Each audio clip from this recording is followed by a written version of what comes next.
Hey guys, this is part one of a three-part video series that's going to show you how to safely buy Bitcoin and Ethereum and how to safely store them offline. Part one will tell you which company I use to bring money in and take money out of the crypto space here in Canada. Part two will be how to safely buy Bitcoin and store it. And part three will be how to safely buy Ethereum and store it offline.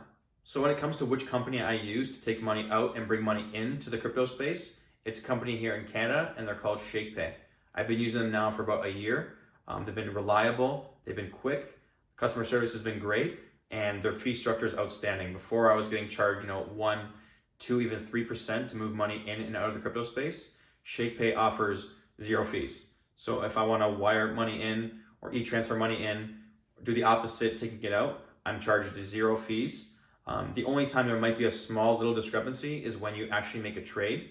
Since they are a liquidity provider, the buy and sell spreads there's a little bit of a difference between them. So if I were to fund my account with $1,000 and I wanted to buy $1,000 worth of Bitcoin, I might notice that once I make the trade, I only have 995. So they take a small fee there. So I just want to be transparent about that. So you're not like, what the heck, Mike? These guys ripped me off, right? So that is the only fee you'll see.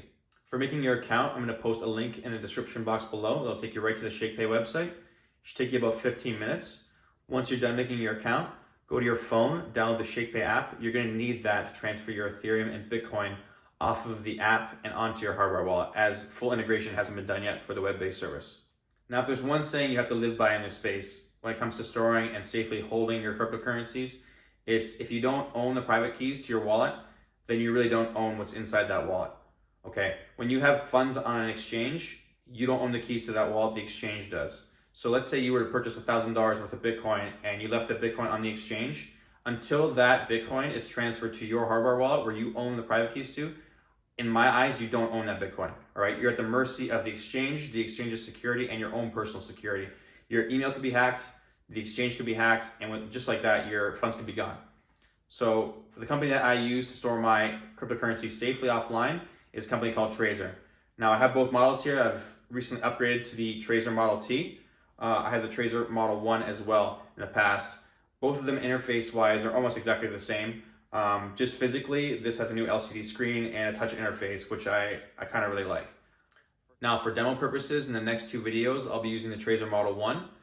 If you end up getting the Model T, you'll be able to follow along just as easily since, like I said, both UIs are pretty much identical. One is just touchscreen, the other one is button-based. Now, if you choose to get a Model T to follow along, what I'd recommend is when you go through the setup process, there will be a part of the process that'll say, this is the recovery seed for the device. So basically what that means is if you were to ever lose your device or it gets damaged or it's unusable, this recovery seed will allow you to recover the funds that you have on that device. So what I recommend doing is pen and paper all the way. If you take a photo of the recovery seed or if you put it in a notepad and save it on a computer, that is now at the mercy of a hacker getting into your either whether it be your phone or your computer, right? So that's not secure, okay? Pen and paper, store it in a safe location. That's the only way to make sure that your recovery seed is completely safe. Now, if you're looking to purchase one of the Trezor hard wallets to follow along with the next two tutorials, you can buy the Trezor Model One or the Trezor Model T. I'll post the links below in the description box for you to go to the website and purchase one for yourself. Coming up later this week, we'll have part two of this three-part series where I go to my computer and you guys can follow me along and I'll show you how to buy and safely store Bitcoin. That's it for today, guys. Thanks a lot for tuning in. If you could, hit the like and subscribe buttons down below. I really appreciate it. If you have any questions at all, put them in the comment section. I'll get back to them as soon as possible. Thanks, and we'll see you guys soon.